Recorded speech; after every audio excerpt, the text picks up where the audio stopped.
27장 50절로 53절까지의 말씀을 봉독하겠습니다. 예수께서 다시 크게 소리 지르시고 영원히 떠나시다. 이에 성소 휘장이 위로부터 아래까지 찢어져 둘이 되고 땅이 진동하며 바위가 터지고 무덤들이 열리며 자던 성도의 몸이 많이 일어나되 예수의 부활 후에 저희가 무덤에서 나와서 거룩한 성에 들어가 많은 사람에게 보이니라. 아멘.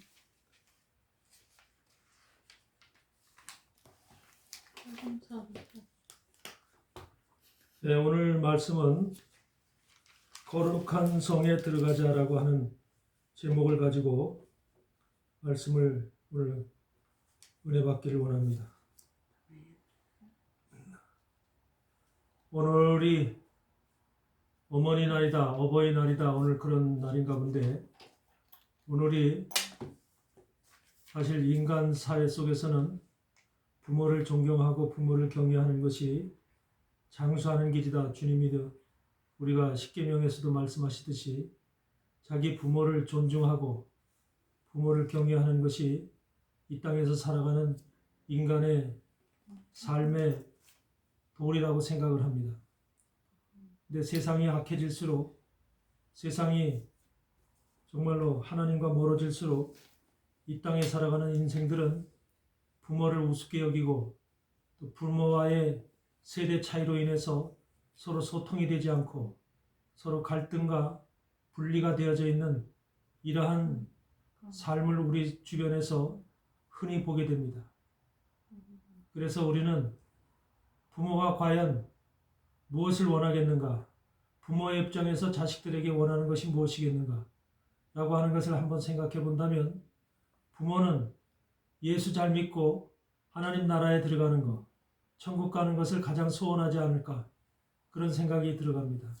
물론 이 세상에서 성공하고 출세하고 돈 많이 벌어서 호강하고 잘 먹고 잘 사는 것들 바라는 그런 부모도 있겠죠.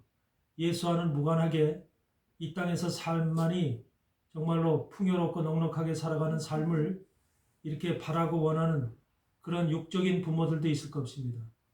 그러나 진정으로 하나님 안에서 크리스찬이라면, 예수 그리스도를 믿는 크리스찬이라면 그것보다는 하나님 나라에 들어가는 것, 하나님을 잘 믿고 섬기면서 정말로 하나님 안에서 바른 신앙을 가지고 온전한 믿음을 가지고 하나님의 사랑을 받을 수 있는 그런 자녀가 되는 것이 가장 원하지 않는가 하는 그런 생각이 들어갑니다. 우리가 누가복음 17장 21절인가 거기를 보면은 무슨 말씀이냐면, 하나님의 나라가 어디 있는가 제자들이 묻지요. 제가 물으니까 주님이 뭐라고 대답하시냐면, 하나님의 나라는 여기 있다 저기 있다 하지 못하리니 하나님의 나라는 너희 안에 있느니라, 그렇게 말씀하십니다. 하나님의 나라가 어디 있냐면은 우리 안에 있습니다. 하나님 자신은 안식이고 평화고 사랑이고 즐거움이고 희락입니다. 그래서 하나님 나라를 소유한 사람은 사랑과 희락과 평화와 기쁨과 즐거움이 그 마음속에 항상 차고 넘친다는 거죠. 우리가 이 땅에 살아가면서도, 험한 세상에 살아가면서도 우리가 주님 안에서 느낄 수 있는, 하나님의 나라를 느낄 수 있는 가장 중요한 것이 바로 우리 마음속에 어떤 마음을 가지고 있느냐. 만약에 우리 마음속에 불안과 공포와 또는 시기와 질투와 이런 여러 가지 악한 마음들이 우리 속에 있다면 그 사람은 아직까지 하나님의 나라가 오지 않은 사람이고, 만약에 우리 안에 사랑과 평화와 은혜와 안식과 기쁨이, 즐거움이 있다면 그 사람은 반드시 하나님의 나라가 이미 와 있다, 이렇게 우리는 볼 수가 있는 것이죠. 그래서 오늘은 사실은 하나님의 나라에 대해서, 하나님의 나라의 궁극적인 하나님의 나라가 무엇이냐, 우리가 추상적인 하나님의 나라, 우리는 보통 크리스찬들이 죽어서 천국에 가는 그것을 소망하면서 그렇게 살아가는 것이 일반적입니다. 죽어서 천국에 간다. 근데 그거는 너무나 정말로 추상적이고 결과를 알 수 없는 이러한 정말로 미래적인 아직도 돌아오지 않은 그러한 그 시간 속에서 있는 누구도 알 수 없는 그러한 그 추상적인 개념이 아닌가 이런 생각이 들어갑니다. 우리 안에 정말로 천국이 어디냐, 내가 가야 될 천국이 어디냐를 우리가 경험한다면 실질적인 천국이 우리에게 와야 될 줄 믿습니다. 실질적인 천국을 어떤 것이냐? 가장 먼저는 우리 안에 하나님의 나라가, 다시 말해서 안식과 평화와 사랑과 즐거움과 실학과 기쁨과 같은 그런 하나님의 속성이 우리 안에서 일할 때, 우리 안에 머무르고 있을 때 그 사람은 바로 천국이 임한 것이다. 이렇게 우리가 일단은 그 천국에 대한 개념을 우리 안에서 찾을 수가 있는 것입니다. 그러면 이 천국이라고 하는 것이 과연 우리가 우리 마음 안에서만 찾을 수 있는 것인가? 그렇지 않고 하나님은 그 천국이라고 하는 그 우리가 가야 될 그 하나님의 나라가 실질적으로 또 실체적으로 우리 눈에 보이는 그런 사실적인 것으로 우리에게 성경은 말씀하고 있습니다. 그래서 바로 하나님의 나라가 우리에게 앞으로 미래지만은 이것이 우리에게 확실한 모습으로 드러날 때가 있다.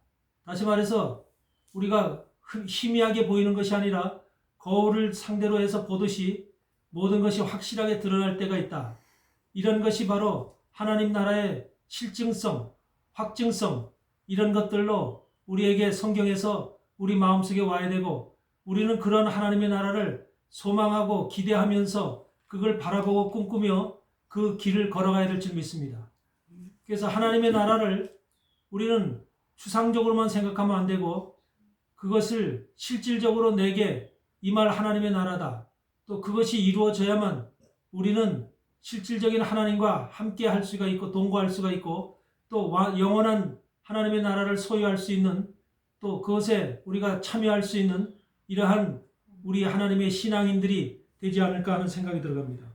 그래서 오늘 제목을 거룩한 성에 들어가자라고 하는 제목을 정했는데 오늘 우리가 이 말씀 속에서 실질적인 하나님의 나라, 실질적인 확실한 하나님의 그 계획하시고 뜻하신 모든 것들이 우리 믿음 안에서 신앙 안에서 소망을 가지고 있는 크리스찬들 속에서 이루어질 수 있는 확실하게 이루어질 수 있는 이러한 믿음을 여러분들이 오늘 소유하시기를 원합니다.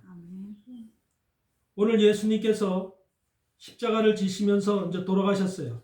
마태복음 27장에 보니까 예수께서 다시 크게 소리 지르시고 영원히 떠나시다 그랬어요. 예수님이 돌아가셨어요. 예수님이 돌아가시니까 어떤 일이 벌어지냐면 이 세상에서 이에 성소 휘장이 위로부터 아래까지 찢어져 둘이 되고 땅이 진동하며 바위가 터지고 무덤들이 열리며 자던 성도의 몸이 많이 일어난다. 이런 일들이 발생하더라는 거죠. 그러니까 여기서 성소 휘장이 위로부터 아래까지 찢어졌다. 성소 휘장이라고 하는 것은 성소와 지성소를 나누는 한마디로 천이죠. 그래서 이 지성소는 거룩한 곳이고 그래서 아무나 들어갈 수 없는 곳이고 하나님이 임재한 곳이기 때문에 그곳에 만약에 우리가 아무나 들어갔다면 그냥 죽게 되죠. 그래서 지극히 거룩한 곳이다 해서 지극히 거룩한 성소라고 해서 지성소라고 하는 것이거든요. 그래서 성소와 지성소라고 하는 것을 성경은 출애굽기 26장에서 그것을 말씀하고 있죠. 장이 무엇이냐에 대해서 우리가 얘기를 하는데 출애굽기 26장에 보시면 무슨 말씀이 있냐면 33절에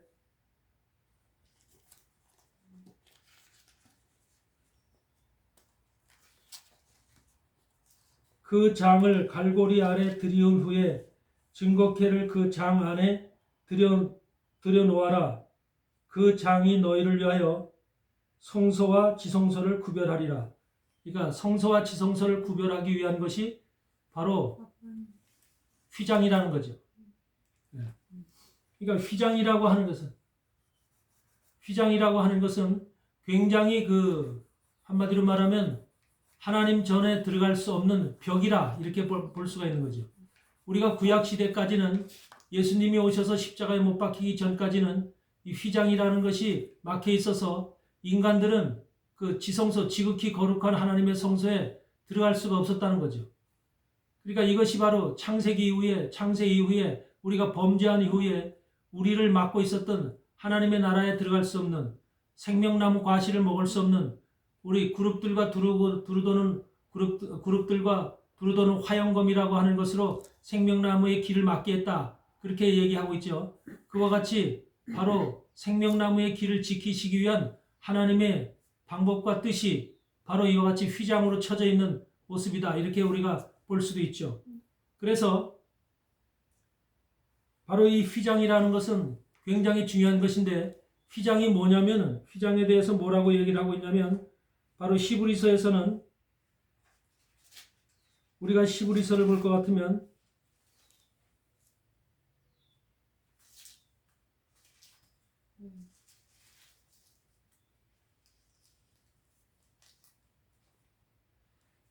히브리서 6장 우리가 19절을 보면은 그런 말씀이 있습니다.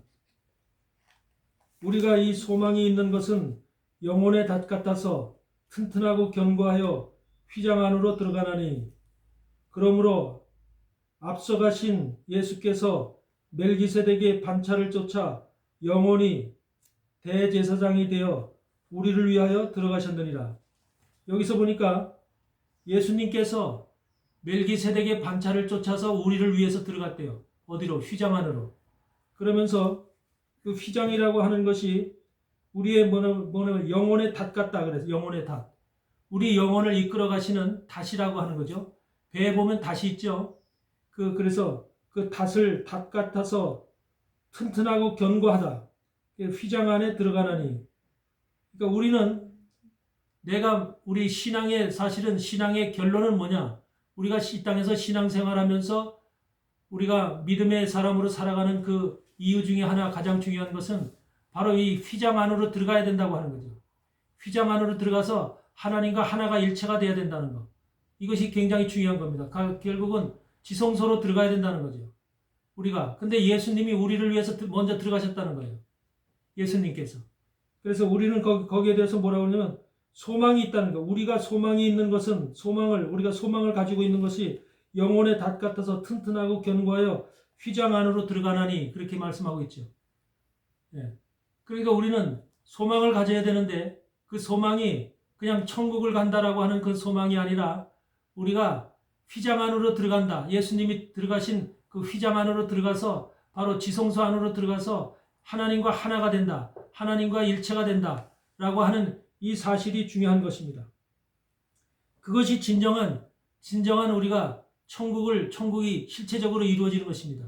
바로 이것은 종말론적인 이야기이지만 모든 것이 종말에는, 주의 재림 후에는 이와 같은 현실이 사실화되고 실제화돼서 우리에게 펼쳐질 것입니다.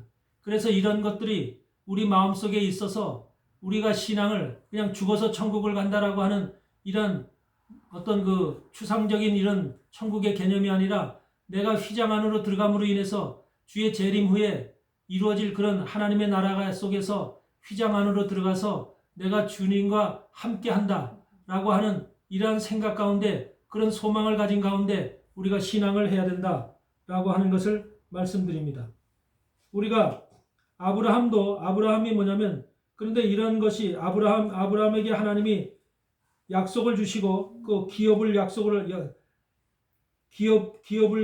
주셨는데, 우리가 거기서 13절에 보면은 우리가 뭐라고 얘기하고, 6장 13절에 보면 뭐라고 말씀하고 있냐면, 하나님이 아브라함에게 약속하실 때에 가리켜 맹세할 자가 자기보다 더 큰 이가 없으므로 자기를 가리켜 맹세하여 가라사대 내가 반드시 너를 복주고 복주며 너를 번성케 하고 번성케 하리라 하였나니, 저가 이같이 오래 참아 약속을 받았느니라.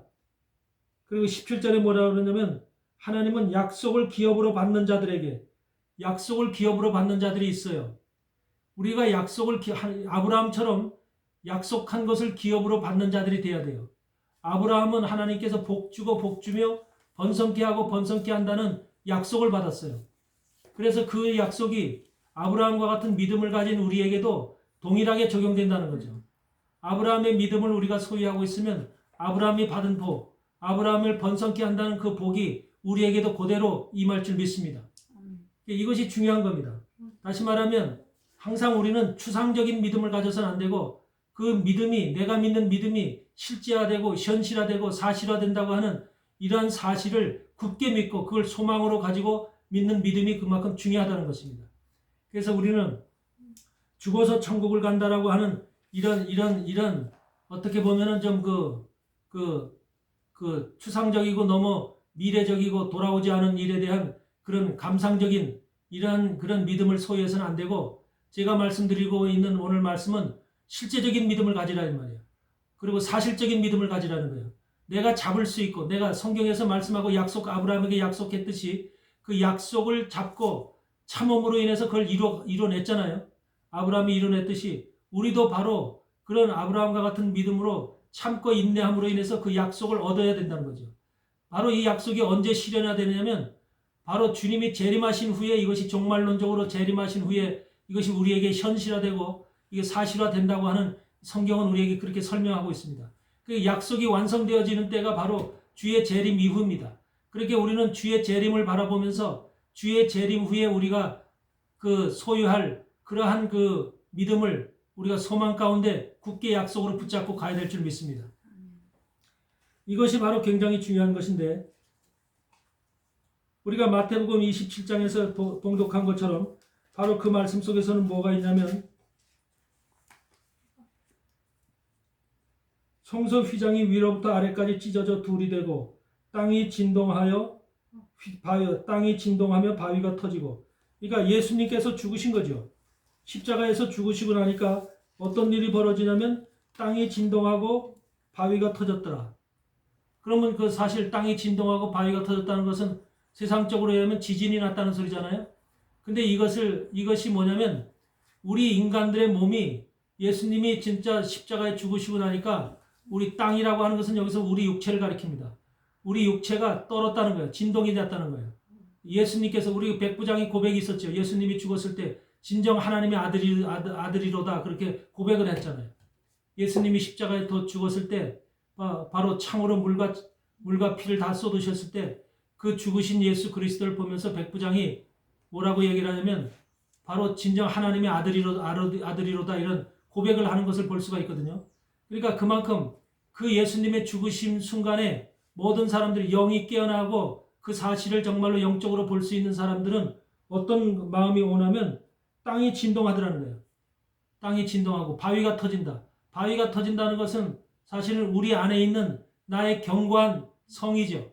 나의 견고한 의식이죠. 나의 생각이죠. 나의 철학이죠. 나의 사상이죠. 이런 것들이 터져나가는 거죠.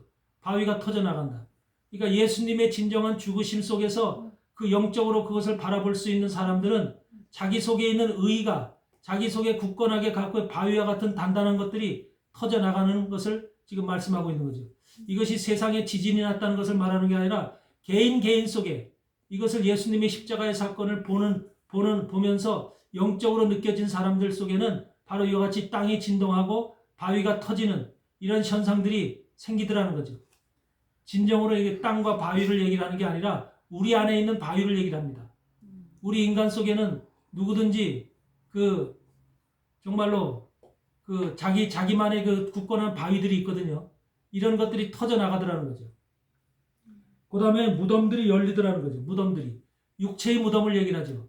세상의 무덤이 아니라 육체의 무덤이 열리면서 육체의 무덤 속으로 바로 예수 그리스도의 그 죽으신 이후에 하나님의 빛이 바로 우리 무덤 안으로 들어가게 되죠. 우리 육체 안으로 들어오게 되는 거죠. 이것은 영적인 말씀이죠. 다시 말하면 우리 하나님의 말씀을 깨달은 사람들은 십자가의 사건을 통해서 예수 그리스도가 나를 위해서 죽으시고 나를 위해서 피를 흘리셨다고 하는 이 속죄의 의미를 진정으로 깨달은 사람은 우리 육체가 한마디로 육체의 무덤이 열린다는 거죠. 육체의 무덤이 열리면서 그 속으로 하나님의 빛이, 하나님의 말씀이, 하나님의 복음이 그 안으로 들어가서 그 영을 깨우게 되죠. 영을 깨우게 되죠. 그래서 여기서도 그러죠. 무덤들이 열리며 자던 성도의 몸이 많이 일어나되, 자던 성도라고 하는 것은 바로 영적으로 그 속에서 잠자던, 무덤 안에서 잠자던, 아무것도 모르고 빛이 없고 어둠 속에서 잠자던 그런 영혼들이 깨어나는 것을 의미하고 있죠. 그래서 예수 그리스도의 십자가의 사건을 통해서 한마디로 인간들이 영들이 살아나면서 무덤이 열리면서 영들이 살아나면서 깨어나고 있는 이런 현상들, 이것이 현재 우리가 그리스도인들이죠. 오늘날 그리스도인들은 바로 십자가의 사건을 깨닫고 우리가 예수를 처음으로 만났을 때 그 느낌이 어쩌죠? 예수를 처음에 우리가 은혜를 입었다 했을 때 예수님을 만나게 되면 굉장히 마음에 그냥 뭐는 기쁨이 오면서 또 나의 죄를 갖다가 토로하면서 눈물이 콧물이 흘리면서 우리 안에 있는 모든 것들이 나오잖아요. 이런 것들이 바로 진동되면서 그 무덤이 열리면서 예수 그리스도의 빛이 들어가게 되니까 그 전에 느껴보지 못한 그런 현상들이 나타나는 거죠. 이것이 바로 예수 그리스도를 만난 십자가의 사건 이후로 벌어지는 일들이라는 겁니다. 예. 그래서 무덤들이 열리며 성도의 몸이 자던 몸이 많이 일어났는데 이런 사람들이 예수의 부활 후에 저희가 무덤에서 나와 거룩한 성에 들어가더라는 겁니다. 예수의 부활 후에 우리가 십자가의 사건과 십자가의 사건, 죽으심의 사건과 부활의 사건이 그래서 우리에게 중요한 것이 부활이라고 하는 것이 바로 우리가 무덤에서 나올 수 있는 무덤에서 우리가 나올 수 있는 상당히 중요한 사건이라는 거죠. 만약에 예수님의 부활이 없었다면 우리는 그대로 무덤 안에 있는 겁니다.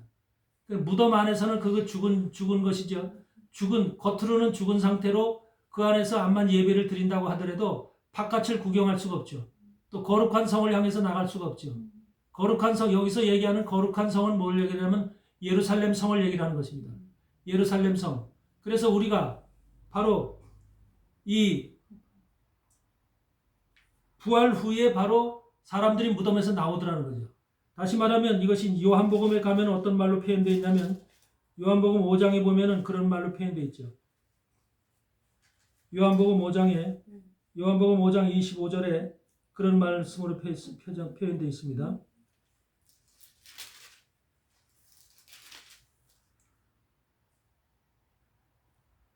죽은 자들이 하나님의 아들의 음성을 들을 때가 오나니 곧 이때라. 듣는 자는 살아나리라 그랬잖아요. 바로 말해서 무덤 속에 또 거기 보면은 28절에 무덤 속에 있는 자가 다 그의 음성을 들을 때가 오나니. 그러니까 무덤 속에 있는 자가 다 그의 음성을 들을 때가 오나니. 그런 말씀하셨죠. 우리 육체의 무덤 속에 육체의 무덤을 얘기하는 겁니다. 그래서 육체의 무덤이 지금 갈라졌다는 거죠. 무덤이 열렸다는 거죠. 그래서 하나님의 사람들은 크리스찬들은 육체의 무덤이 일단 열린 사람들입니다. 그래서 예수 그리스도의 복음을 듣고 그 예수 그리스도의 복음 안에서 기쁨을 얻고 거기에서 이제 은혜를 받고 이런 것들이 육체의 무덤이 열린 사람들이죠. 그래서 그런데 육체의 무덤이 열렸어도 그 영이 육체 바깥으로 나와야 돼요. 그 무덤을 열고 나오는 상태를 얘기를 하는데 부활 후에 그들이 바로 무덤에서 나와 그것은 바로 그들의 영이 자기 육체에서 나온다는 거죠. 그래서 하나님의 사람들의 진정한 하나님의 사람들의 믿음의 삶은 예수 그리스도의 십자가 사건과 부활을 완전히 깨달은 그런 사람들은 그 자신의 영이 육체 안에 머물러 있으면 안 돼요. 육체 바깥으로 나와야 됩니다. 왜? 육체 안에 머물러 있으면 어떤 현상이 생기죠? 계속해서 육체의 지배를 받게 됩니다. 육체의 지배를 받게 되고 육체가 원하는 소욕을 따라서 살아갈 수밖에 없는 그런 사람으로 신앙생활을 하더라도 계속해서 그런 삶이 되는 거죠. 그러나 무덤을 나왔다는 것은 육체 바깥으로 나왔다는 것은 그 영이 이제 육체하고 상관없는 삶을 산다는 것입니다. 다시 말해서 육체와 별다른 하나님이 원하시는 대로 하나님이 뜻하시는 대로 믿음의 길, 신앙의 길을 온전히 갈 수 있는 그 길로 그들이 무덤을 박차고 나왔다는 거죠. 그래서 신앙생활을 제대로 하는 사람들은 육체의 무덤을 열고 부활 후에 예수님의 부활 후에 자신도 부활이 되어서 영이 부활이 되어서 육체를 뚫고 나와야 된다는 거죠. 그런 사람만이 진정한 이제 하나님의 사람이고 그들이 바로 이제 정말로 주님이 원하시는 그 길을 걸어갈 수 있는 그런 하나님의 백성들로 하나님이 보시는 거죠. 그래서 그런 사람들만이 육체의 무덤을 열고 부활 후에 육체의 무덤을 열고 나온 사람들만이 어디를 향해서 갈 수 있냐면 거룩한 성을 향해서 갈 수가 있는 겁니다. 내가 만약에 육체 안에 머물러 있다. 내 생각과 나의 지식과 나의 감정과 나의 무슨 사상과 철학과 나의 믿음이 모두 육체 안에 머물러 있다. 다시 말하면 세상에 육체의 지배를 받고 있다. 육체 속에 갇혀 있다. 그래서 하나님의 나라의 진정한 바깥 세상을 보지 못하고 있다. 영적인 세상을 보지 못하고 있다. 그렇다면 그 사람은 온전한 죽은 신앙을 하는 것이죠. 온전한 신앙이 아니라 죽은 신앙을 하는 것이죠. 오늘날 수많은 사람들이 바로 이 죽은 신앙을 하고 있는 사람들이 많습니다. 다시 말하면 육체의 무덤은 열려서 빛이 들어와요. 복음이 들어와요. 그래서 하나님 말씀을 듣긴 듣습니다. 그래서 무덤 안에서 찬양도 하고 기뻐하고 예배도 드려요. 그런데 그가 바로 육체의 무덤은 자기 육체에게 지배를 받는 그 삶 속에서 벗어나야 되는데, 그래서 육체 부활 후에 육체의 무덤에서 일어나서 나와야 되는데, 그래야만 온전한 신앙생활을 할 수 있는데 육체 안에 그대로 갇혀서 육체의 지배를 받는 그러한 삶을 살아가고 있다는 것이 너무나 우리에게는 현실적으로 그것이 수많은 사람들이 그런 삶을, 그런 신앙을 가지고 있기 때문에 지금 문제가 있는 거죠. 사단은 우리가 너희가 하나님을 알아라. 하나님을 예수 그리스도를 믿어라. 그렇지만 그 무덤 바깥으로 나오지 말아라. 이것이 이제 사단이 원하는 것이죠. 근데 무덤 바깥으로 나온 사람들의 삶과 무덤 안에서 아직까지 신앙생활하고 있는 신앙생활하고 있는 하나님의 자녀들과의 그 차이는 엄청난 거죠. 무덤 바깥으로 나오게 되면 영적 생활을 하게 됩니다. 그 영적 생활을 하게 되면은 영적 생활의 시작서부터 이제 어디를 향해서 걸어가냐면 거룩한 성 예루살렘을 향해서 걸어가는 거예요. 그게 바로 우리의 신앙생활인데, 그 거룩한 성 예루살렘을 향해서 걸어갈 때 바로 수많은 영적인, 한마디로 사단의 공격이 있게 됩니다. 사단이 좌우측에서 막 치게 되죠. 이런 사단의 공격을 영적으로 넘어지는 사람도 있고 다시금 일어나고 오뚜기처럼 일어나고, 이것을 계속해서 반복적으로 우리가 그 과정을 거치는 겁니다. 영적 생활이라고 하는 것이 편하고 안전하고 그런 생활을 하는 게 아니에요. 그것이 얼마나 말씀을 붙잡고 가는 삶이고 성령의 인도함을 받고 가는 삶이고, 우리가 주의 기도와 주님의 인도함을 받아서 철저한 주님께서 이끌어 주셔야만 거룩한 성을 향해서 갈 수가 있는 겁니다. 그런데 우리가 만약에 내 힘으로 간다, 내 능력으로 간다라고 하면은 우리는 안 되는 거죠. 갈 수가 없는 겁니다. 거룩한 성이 어디 있는지도 몰라요, 우리는. 하나님이 인도를 해주셔야만 그 거룩한 성을 향해서 걸어갈 수가 있습니다. 이것이 굉장히 중요한 거죠. 그래서 우리는 우리의 삶 속에서는, 우리의 신앙 속에서 실제적인 신앙을 붙잡아야 되는데, 그 실제적인 신앙의 꼬린점이 어디냐면 거룩한 성이라는 거예요. 근데 그 거룩한 성이라고 하는 것은 예루살렘, 거룩한 성 예루살렘이라고 하는 곳인데, 그 거룩한 성은 바로 주의 재림 후에 이루어질 성을 말합니다. 그래서 예수님께서 재림한 이후에 그 거룩한 성이 우리 앞에 펼쳐질 겁니다. 근데 우리는 목표가 죽어서 천국에 간다라는 목표를 세워서는 안 되고, 우리가 그 성에, 거룩한 성 예루살렘에 들어가야 된다라고 하는 목표를 우리가 신앙 속에서 붙잡길 바랍니다. 이 신앙을 붙잡아야만 우리가 실제적인 신앙, 또 주님이 약속하신, 아브라함에게 약속하신 그 약속과 같이 우리가 그 약속을 기업으로 받는 이러한 신앙인이 되는 것입니다. 그래서 제가 오늘 말씀드리는 거의 핵심은 실제적인 신앙을 하라 이 말이에요. 그리고 우리가 확실한 신앙을 붙잡아라 이 말이에요. 아브라함에게 주었던 약속을 붙잡고, 아브라함이 본토 친척 아비 집을 떠나서 말씀을 의지해서 주님을 따라갔잖아요. 가나안 땅을 갈 때 말씀을 붙잡고 우리가 가야 된다는 거죠. 말씀을 붙잡고, 이것이 중요한 거죠. 그래서 거룩한 성을 갈 때는 하나님의 능력의 말씀을 붙잡고 그 말씀을 쫓아서 우리가 거룩한 성까지 가야 되는 것이 바로 하나님이 우리에게 요구하시는 것이라는 사실을 분명히 이해하시길 바랍니다.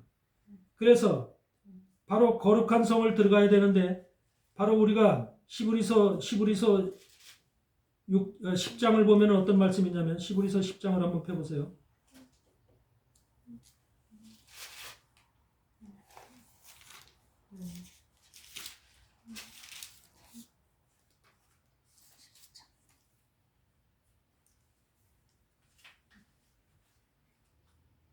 우리가 히브리서 10장을 펴보면 무슨 말씀이냐면, 10장 19절에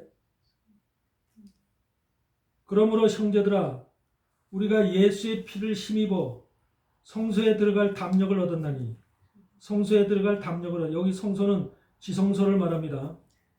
예수님께서 휘장으로 자신이 몸을 찢어서 바로 휘장을 열고 들어가셨다고 했죠. 그래서 예수의 피를 힘입어 우리가 그러니까 거룩한 성에 거룩한 성 예루살렘에 들어가는 방법이 있어요. 방법이 있는데 그 첫째가 뭐냐면 예수의 피를 힘입어야 된다는 거예요. 예수의 피를 힘입어서 바로 담력을 얻어야 된다는 거예요. 담력. 예수의 피를 힘입어서 담력을 얻어야 된다. 네. 과연 우리가 예수의 피의 능력을 우리가 인정하고 있는지요? 예수의 피를 우리가 내 마음속에서 예수의 피는 무슨 피죠?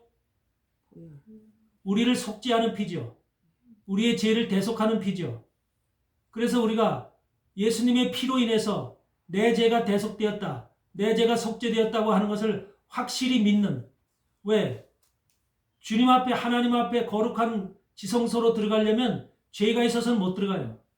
죄가 있어서는 그 자리에서 죽지요. 그런데 예수의 피로 내가 모든 죄가 씻겨졌다. 그래서 거기에 대해서 확실한 믿음과 신앙이 있음으로 인해서 내가 담력을 얻는 거예요. 힘을 얻는 거예요. 과연 여러분들은 예수의 피로 인해서 내 죄가 전부 다 100% 씻겨졌다고 하는 것을 믿습니까? 예, 그걸 믿는 것이 중요한 것이에요. 예수의 피가, 그러니까 우리가 매일매일 죄를 짓고 살죠. 죄를 짓고 살기 때문에 우리가 그런 생각, 아이고 예수님의 피가 아직까지 내 죄를 못 씻었나 봐. 내 죄는 내가 씻어야 되나 봐. 내가 계속 죄를 짓는 거 보니까 크리스찬들도 그런 생각을 하고 있어요. 그래서 예수의 피가 아직까지 내 죄를 못 씻었어. 이런 생각 가운데 자기 죄를 자기가 씻어야 된다고 하는 이런 생각 가운데 잘못된 믿음을 가지고 가는 사람들이 꽤 많다는 거죠. 그래서 예수의 피가 모든 죄를, 과거에 지었던 죄, 현재 지은 죄, 미래에 지을 죄까지 예수님께서 모두가 내 죄를 깨끗이 씻었다고 하는 그런 확실한 믿음과 신앙이 우리 가운데 있어야 된다는 겁니다. 이것이 굉장히 중요한, 바로 그러므로 인해서 우리가 담력을 얻는 거예요. 담력. 그러니까 담력이 없으면 하나님 앞에 못 나간다는 거죠. 그 담력은 예수의 피로 인해서 생긴다는 겁니다. 그래서 여기에서 예수의 피를 힘입어서 성소에 들어갈 담력을 얻었다는 거예요. 담력을. 우리가 창세기 27장에서 보면은 에서와 야곱 가운데 야곱에게 별미를 만들어 가져오라잖아요. 별미를 만들어 가져오라는데 야곱은 사실 차자이기 때문에 장자가 될 수 있는 아무 권리가 없죠. 기회도 없고 아무것도 가진 게 없죠. 어머니 리브가를 통해서 염소 2마리를 가지고 그걸 잡아서 아버지가 별미를 만들어 가져오라는데 그 별미의 내용 속에 바로 염소 2마리와 만들어진 별미는 뭘 의미해요? 바로 그 염소 2마리가 레위기 16장에서 얘기하는 대속죄일의 규례 속에서 염소 2마리를 잡아서 주님이 속죄하는 모습을 보여주고 있는 것이거든요. 그래서 염소 2마리를 가져와서 바로 별미를 만들었다는 것은 바로 야곱이 뭘 가지고 들어갔냐면 속죄. 내가 예수의 피로 인해서 완전히 속죄되었습니다. 라고 하는 그 속죄의 음식을 가지고 들어간 거예요. 별미를. 별미라는 것이 시브리어로 마탐이라고 하는데 그 야곱이 가지고 들어간 별미 속에는 내용이 맛있는 김이 나는 무럭무럭 나는 맛있는 음식을 얘기하는 것이 아니라 하나님이 예수 그리스도를 통해서 우리의 죄를 대속했다고 하는 완전한 대속의 의미를 품고 있는 음식인 거예요. 하나님 앞에 그걸 바쳤을 때 하나님이 기뻐하시는 거예요. 그 예수 그리스도의 피로 인해서 대속을 받았다고 하는 그 사실을, 그래서 야곱을 받으시는 거예요. 그러니까 우리가 하나님 앞에 나갈 때 바른 믿음과 바른 지식을 가지고 나가야 돼요. 우리도 모두도 별미를 만들어 가지고 나가야 되거든요. 야곱처럼. 그래서 우리 모두가 별미를 만들어 가지고 나가야 되는데 내 생각 속에서 별미를 만들면 안 되죠. 내 지식 속에서, 내 신학 속에서 별미를 만들어 가지고 가면 안 되고, 우리는 반드시 예수 그리스도가 나를 위해서 행하신 것을 들고 나가야 되는 거예요. 그게 바로 가장 첫째 중요한 것이 예수의 피가 내 죄를 대속했다라고 하는 대속의 별미, 그 마탐을 만들어 가지고 우리가 주님 앞에 가야 된다는 거. 그래야 우리가 인정을 받는다는 거. 그 사실을 분명히 이해하시기 바랍니다. 그래서 우리가 대속의 사건이라는 거, 예수의 피로 인해서 대속을 받았다, 속죄를 받았다라고 하는 이 사실은 엄청나게 성경에서 제일 중요한 거예요. 우리가 속죄를 받지 않으면 하나님 앞에 나갈 수가 없어요. 그래 하나님이신 그분이 예수님이 이 땅에 오셔서 직접 자기 몸을 죽여서 찢으셔서 우리 그 피를 흘려서 우리를 대속해 주신 거예요. 우리를 창조하신 그 하나님이 직접 이 땅에 오셨다는 거죠. 그래서 우리를 대속하시기 위해서 오신 거예요. 그러니까 하나님이 아니면 대속을 할 수가 없는 거죠. 하나님은 그걸 아시기 때문에 자기가 몸소 이 땅에 오셨다는 것입니다. 근데 그것이 가장 중요한, 하나님이 이 땅에 아들을 보내셔서 그런 일을 행하시는 것을 가장 중요하게 생각하는데, 그것을 갖다가 우리가 회피한다든지 그걸 무시한다든지 그러면 얼마나 큰 우리가 범죄를 하는 것입니까? 그리스도인들에게 가장 중요한 것은 제일 먼저 예수 그리스도의 피가 내 죄를 대속했다. 그래서 나는 이제 하나님 앞에 당당히 성소에 들어갈 수 있는 힘을 얻었다. 담대력을 얻었다. 그래서 우리가 하나님 앞에 나갈 수 있는 능력을 소유했다. 이렇게 자신 있게 담대하게 부르짖을 수 있어야 돼요. 자기 마음속에서 이것을 강하게 주장할 수 있어야 돼요. 혹시라도 내 죄가 좀 이렇게 해서 나는 하나님 앞에 갈 때 한테 부끄럽고 하나님이 나를 하지 않을까, 혹시라도 나를 갖다 하나님께서 징계하지 않을까, 벌을 주지 않을까, 내가 죄를 많이 짓는 사람인데, 이런 두려움에 떨거나 그렇게 불안해하면은 그런 사람도 안 된다는 겁니다.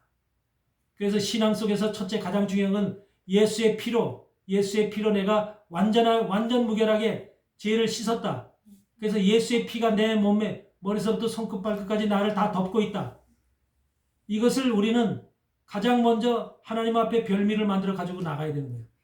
그래서 거룩한 성에 들어가는 첫째 조건이 예수의 피를 힘입어야 한다는 거예요. 예수의 피를 힘입어. 그것이 가장 먼저 우리가 가져야 될 조건이라는 거죠. 네.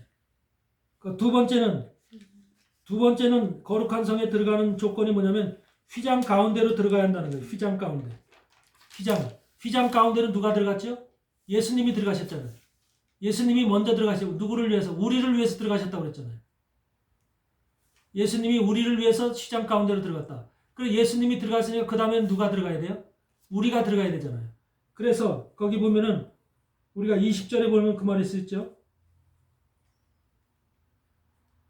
히브리서 10장 20절에 보면은 그 길은 열어놓으셨는데, 휘장 가운데로 그 길은 우리를 위하여 휘장 가운데로 열어놓으신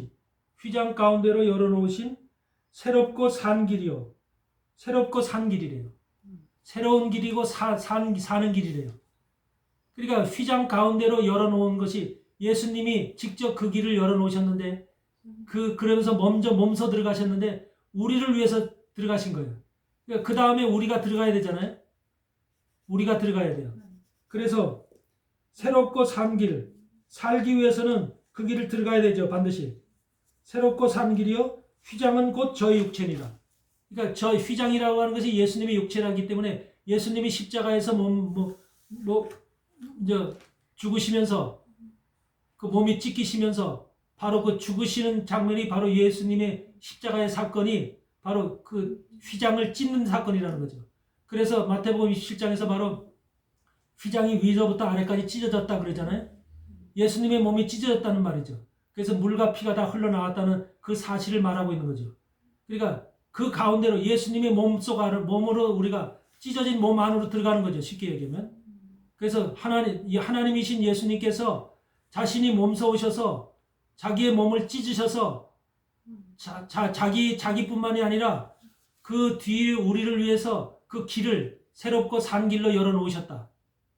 이것을 바로 우리가 휘장 가운데서 열어놓으신 주님의 우리를 위한 길이라는 거죠. 물론 이것이 성경적으로 괜히 의미적으로 깨달을 때 쉬운 말은 아닙니다. 굉장히 어려운 그 영적인 의미를 담고 있는 말씀인데 이 말씀을 반드시 깨달아야 돼요. 그래서 성소 안에는 휘장이라는 것이 성소와 지성소를 가리고 있는 막이잖아요. 그는 막이 가려져 있기 때문에 그래서 그 막에는 이 제사장도 못 들어가요. 대제사장만 1년에 한 번씩 들어갔죠. 아론이. 그래서 이것이 이제 영원한 제사장인 예수 그리스도께서 그 문을 열고 들어가신 거예요. 자기 몸을 찢으셔서 그 휘장을 열고 들어가심으로 인해서 이제 우리 보고 그 길을 따라 자기가 들어온 그 길을 따라서 들어오라는 거야. 그런데 어떻게 담력을 가지고 들어오라는 거야. 예수의 피를 의지해서. 이것이 중요한 거죠.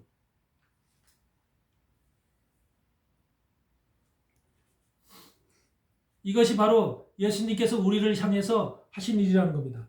그 다음에 우리가 거룩한 성에 들어가려면 또 세 번째는 어떤 것이 있냐면 새하늘과 새 땅으로 다시 창조되어야 한다는 거예요. 새하늘과 새 땅으로. 그건 어디에서 있냐면 우리가 이사야서 65장을 보면은 이사야서 65장을 보면은 그런 말씀이 있어요. 앞으로 펼쳐질 주님의 세계에 대해서 말씀하고 있는 기록인데 이사야서 65장에 17절을 보면은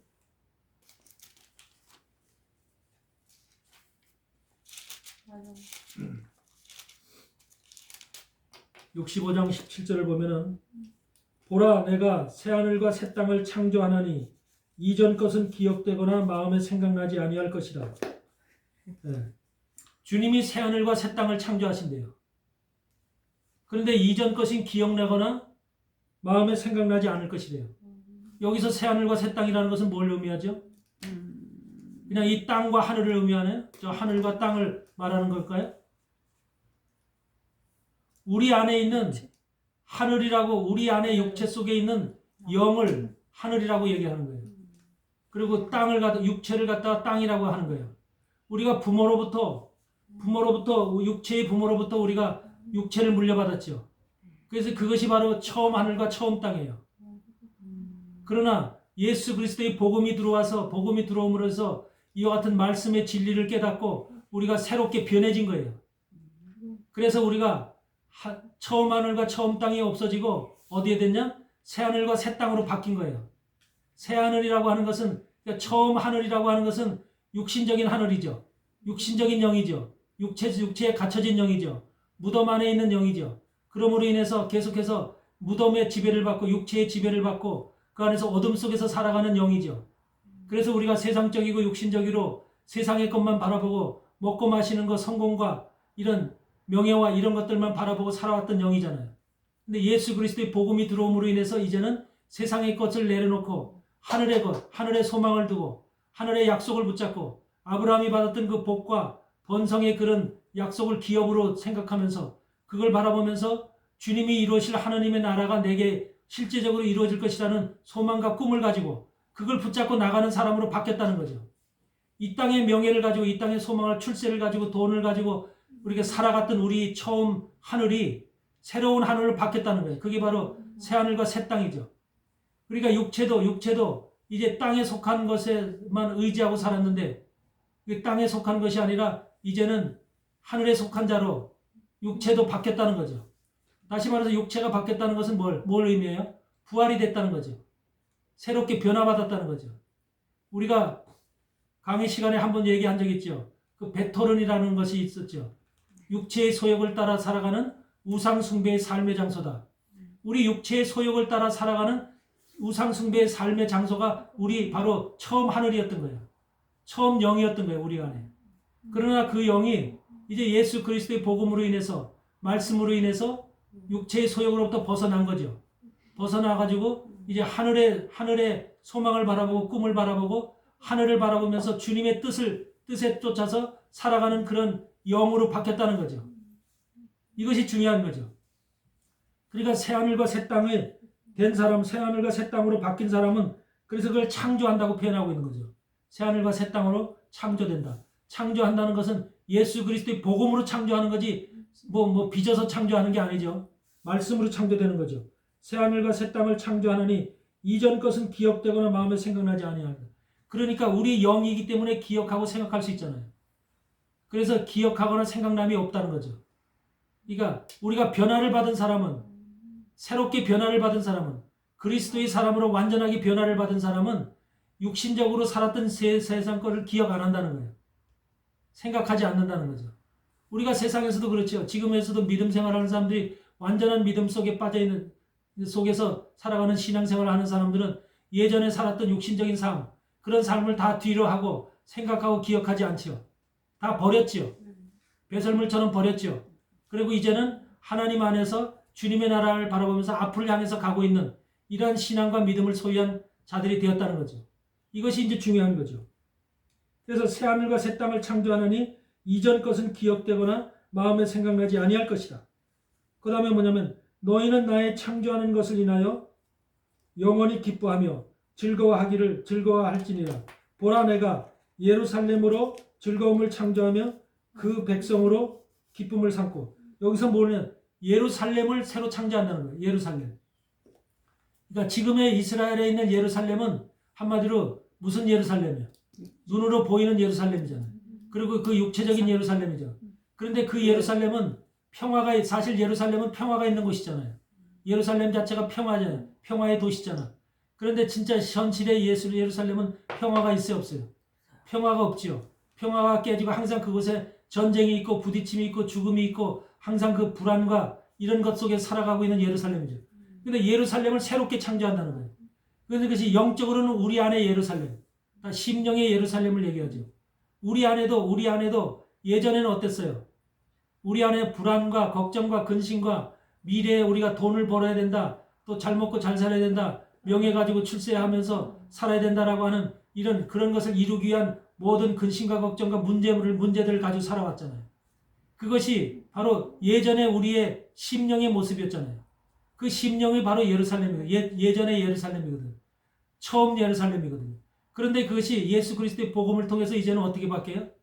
이제는 전부 다 평화의 평화로, 주님의 말씀에 의한 평화로, 기쁨으로, 즐거움으로, 안식으로 이렇게 바뀌는 것이죠. 영적인 내 심령의 새로운 예루살렘으로 바뀌는 것, 창조. 그렇게 창조가 된다는 거죠. 그래서 새하늘과 새 땅으로 창조되면서 또 우리 안에 있는 예루살렘도 바뀐다는 거죠. 앞으로 실제적인 예루살렘이 지금 이스라엘에 있는 예루살렘은 많은 고통이 있고 전쟁이 있고 불안이 있고 공포가 있는 그런 예루살렘이지만 그것이 주님이 재림하시고 난 이후에는 이제 완전히 평화의 도시로 바뀔 것이죠. 실제적인 평화의 도시로 바뀔 겁니다. 이것을 우리는 미래적으로 지금 우리가 소망을 가지고 바라봐야 될 신앙의 모습인 거죠. 그 외적으로도 그렇지만 실제적으로 내 안에서도 마찬가지로 그렇게 주님이 나를 변화시키고 새롭게 만든 예루살렘으로 나를 갖다가 새롭게 창조하실 것을 믿고 거긴 믿음 안에서 신앙 안에서 우리가 굳건하게 그렇게 걸어가야 된다는 거죠. 그것이 바로 뭐냐면 그것이 거룩한 성 예루살렘을 향해서 걸어가는 자들의 모습이라는 거예요. 신앙의 모습. 그래서 우리는 새하늘과 새 땅으로 다시 창조되어야 된다. 새하늘과 새 땅이 무엇인지 알겠죠? 이것을 우리는 기억해야 되는 것이고 굉장히 중요한 말씀입니다. 그래서 새하늘과 새 땅에 들어간 사람들은 정말로 이제는 완전한 실제적인 하나님의 나라와 내가 함께 하고 있는 거예요. 그리고 실제적인 예수 그리스도와 하나님이 나를 백성으로 삼으시고 우리와 함께 거하고 있는 거예요. 이러한 세상 가운데 우리가 들어가서 살아야지 죽어서 천국 간다라고 하는 이런 꿈 같은 얘기를 하고 있으면 안 되는 거죠.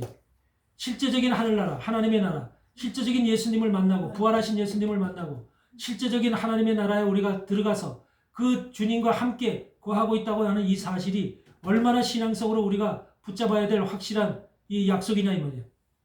그래서 우리는 약속을 붙잡고 나가는 자들이지 우리가 어떤 그냥 꿈 같은 우리가 밤에 자다가 꿈꾸듯이 꿈 같은 얘기를 바라보고 나가는 자들이 아니라는 말이에요. 꿈도 무슨 꿈이 돼야 돼요? 소망을 가진 꿈이 돼야 됩니다. 소망을 가진 꿈. 그래서 우리는 항상 이런 것을 새하늘과 새 땅, 또 새 예루살렘 거룩한 성으로 창조되어야 된다는 거예요. 그 다음에 거룩한 성에 들어가기 위해서는 어떻게 해야 되냐면 우리가 계시록 21장을 보면 그런 말씀이 있죠. 계시록 21장에 보면은 어린 양의 신부가 되어야 된다라고 하는 것입니다. 어린 양의 신부가 돼야지만 어떻게 들어가냐면 바로 거룩한 성에 들어갈 수 있다는 거예요.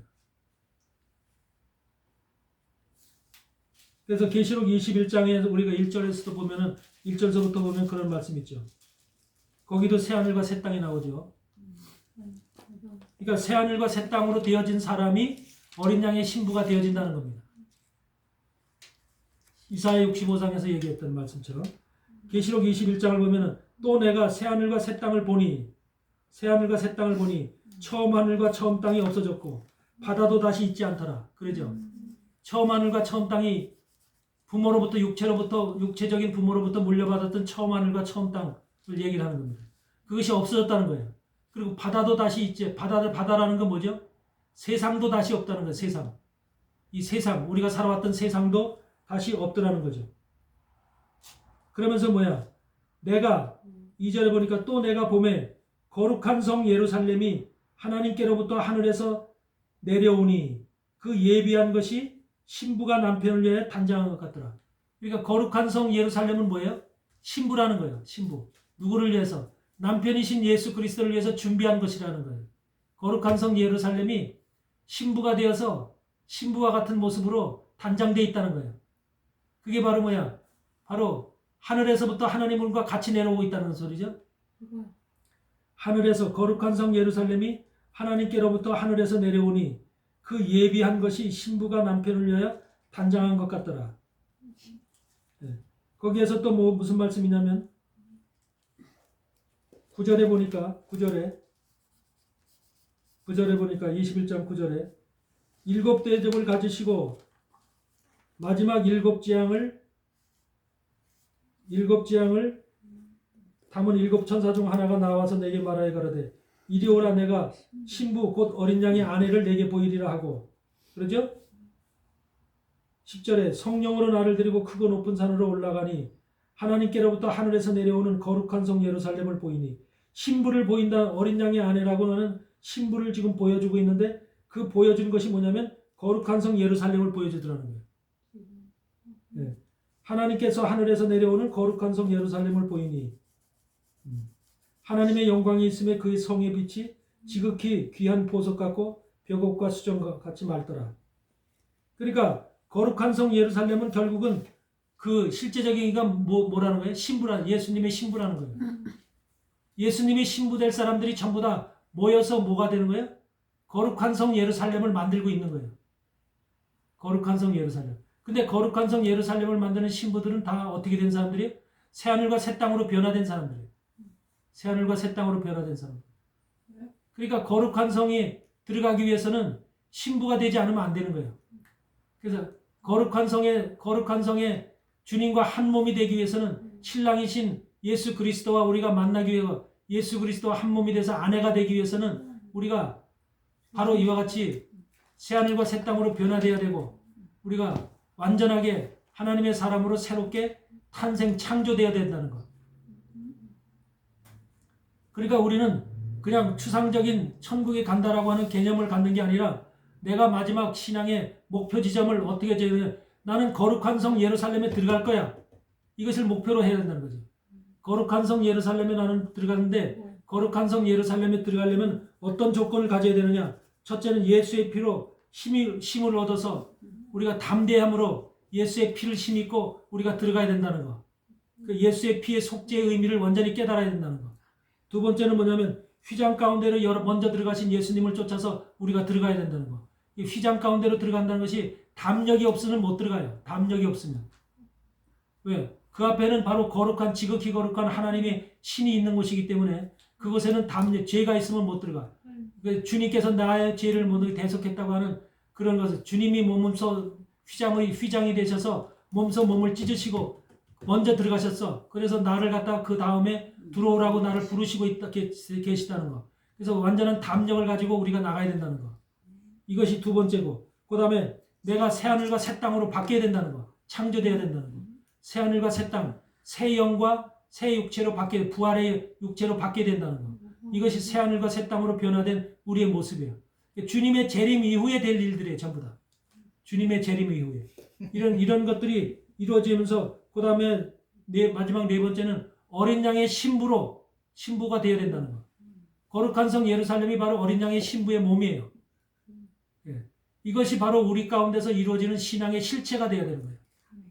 그러니까 신앙을 그냥 우리가 무의미적으로 그냥 어떤 추상적인 이렇게 붙잡고 가는 힘없는 끈을 붙잡고 가듯이 끊어질 끈을 붙잡고 가듯이 그렇게 가면 안 되고 단단한 우리는 정말로 새 줄을 붙잡고 가야 돼. 끊어지지 않는 줄을. 그게 바로 약속의 줄이죠.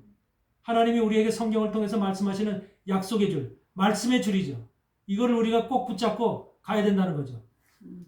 이것이 바로 거룩한 성 예루살렘에 참여하는 마태복음 27장에서 부활 후에 많은 사람들이 바로 그 거룩한 성에 참여하는 많은 사람들을 볼 수가 있죠. 마태복음 27장에서. 그래서 그 사람들이 바로 이와 같은 부활 후에 이 길을 거쳐서 다시 말해서 예수의 피를 심고 휘장 가운데 들어가고 새하늘과 새 땅으로 변화되고 어린 양의 신부로 되어진 사람들이 그 거룩한 성에 들어가서 많은 사람들 만나는 거예요. 만약에 우리가 거룩한 성에 들어가서 만약에 같은 신앙생활을 하는 사람들이 그곳에서 만났다고 생각해 보세요. 얼마나 기쁘겠어요. 얼마나 행복하겠어요. 이제는 영원한 세계, 영원히 하나님과 함께하는 그런 세상 속에 들어가서 이제는 죽음도 없고 슬픔도 없고 눈물도 없고 애통도 없고 이런 나라에 가서 영원히 하나님 안에서 기쁨과 자유와 행복과 즐거움과 희락과 평안과 안식을 누리고 있는 그 세상 속으로 우리가 들어간다고 생각을 해보세요. 얼마나 우리가 정말 기쁘겠는가. 근데 만약에 우리가 신앙생활을 같이 했는데 어떤 사람은 들어갔는데 누구는 안 왔더라. 누구는 그 자리에 없더라. 그러면 얼마나 그 마음이 아플 일이냐 그 말이에요. 그래서 우리는 신앙생활을 바로 해야 된다는 거죠. 성경은 우리에게 가식적이거나 추상적인 것을 얘기하는 게 아니에요. 하나님의 말씀은 여태까지 성경에서 기록된 말씀은 여태까지 역사 속에서 하나도 틀림없이 그대로 이루어져 왔어요. 마지막 종말에도 그대로 주님이 오신다는 약속이 그대로 이루어질 겁니다. 그러나 이러한 약속이 이루어질 때 천국의 모든 것들이 하나님의 나라도 실제적으로 그대로 이루어지는 거예요. 이런 것을 우리가 실제적인 신앙을 붙잡고 믿음을 붙잡고 하나님 나라에 가는 것이 중요하지 그냥 무의식적으로 어떤 그냥 개념도 없는 어떤 것을 그냥 붙잡고 나가는 이런 신앙을 해서는 안 되는 겁니다. 그래서 우리는 앞으로 더욱더 확실하고 실제적인 신앙 이런 것을 붙고 지극히 거룩한 성 지성소로 들어감으로 인해서 하나님과 일체가 되는 한 몸이 되어지는 우리가 남편과 아내가 한 몸이 되어지듯이 주님도 우리 하나님의 자녀들 아내와 신부와 아내와 한 몸이 되길 원하는 거죠. 이 땅에 아내들이 될 사람들이 많지요. 이 땅에 아내들이 될 사람들이 많은데 그 아내들과 한 몸이 되는 거예요. 이 우주 가운데 남자는 예수 그리스도 혼자예요. 나머진 다 이 땅의 남자나 여자나 모든 육체적으로 남자나 여자나 하나님이 오실 땐 다 그 영들이 결국은 누구의 영이냐면 아내의 영들, 아내가 될 영들이에요. 근데 아내의 영들이 자기 자신이 아내라는 것을 깨닫지 못하고 그냥 또 거기 그 길을 가지 못하고 새롭고 산 길을 우리가 걸어가야 되는데 그 길을 가지 못하고 자기 자신의 믿음 속에서 잘못된 신앙 속에서 빠져서 그 신앙을 붙잡고 나가다가 정말로 끊어질 줄 그걸 붙잡고 나가다 결국은 멸망에 빠지는 이런 어리석은 신앙생활을 해서는 안 된다는 거죠. 그래서 우리 신앙을 할 바에는 확실한 신앙을 하자는 말이에요. 신앙을 하는 것이 우리가 세상에서 많은 핀잔을 받고 핍박을 받고 손가락질 당하면서 크리스찬들이 많은 그런 어려움을 당하고 있지만 그런 것을 당하는 이유가 예수 그리스도가 핍박을 받았기에 너희도 핍박을 받을 것이다. 이렇게 얘기를 핍박받는 자는 복이 있나니 그러잖아요. 핍박을 받는 자, 이 땅에서 핍박을 받는 자 복이 있다. 예수 그리스도를 정확하게 믿으면 예수 그리스도를 바로 믿으면 신앙과 믿음 가운데 온전한 길을 가지고 가고 있으면 핍박을 받게 돼 있어요. 같은 교회 안에서도 같은 성도 안에서도 핍박을 받게 돼 있어요. 왜? 그렇지 못한 사람들이 많기 때문에. 그런 길을 가지 못하고 잘못된 길을 걸어가면서도 자기는 예수 그리스도의 길을 걸어간다고 생각하는 사람들이 부지기수이기 때문에 이런 사람들이 특별한 존재, 우리가 이 땅에서 특별한 존재들은 우리가 화살이 되잖아요. 계속해서 지적거리가 되잖아요. 쟤는 달라, 유별나, 왜 저러지? 이런 식으로 그 사람에 대한 어떤 손가락질이 오게 되잖아요. 이런 것이 세상의 삶도 그렇듯이 교회 안에서도 믿음 안에서 동일하게 그런 것이 역사한다는 거죠.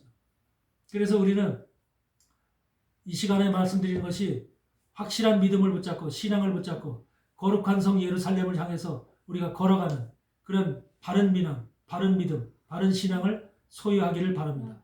그래서 오늘 말씀 속에서 우리는 정말로 확실한 주의 재림의 신앙을 가지고 주님께서 오셔서 펼치실 그런 세계, 아름다운 세계, 더 이상 우리가 꿈꿀 수 없는 그런 영원한 하나님의 나라, 이 나라로 들어가기 위한 우리가 조건들이 바로 이와 같은 네 가지, 바로 예수의 피를 힘입어야 된다는 것, 휘장 가운데로 들어가야 된다는 것, 새하늘과 새 땅으로 다시 창조되어야 된다는 것, 어린 양의 신부로 우리가 태어나야 된다는 것, 이것을 꼭 붙잡고 이 하나하나의 그 조건들을 우리가 이것이 어떻게 이루어지는가를 알고 깨달으면서 우리가 밟아 나갈 수 있는 그런 믿음의 자녀들이 되어지기를 주의 이름으로 축원을 드립니다.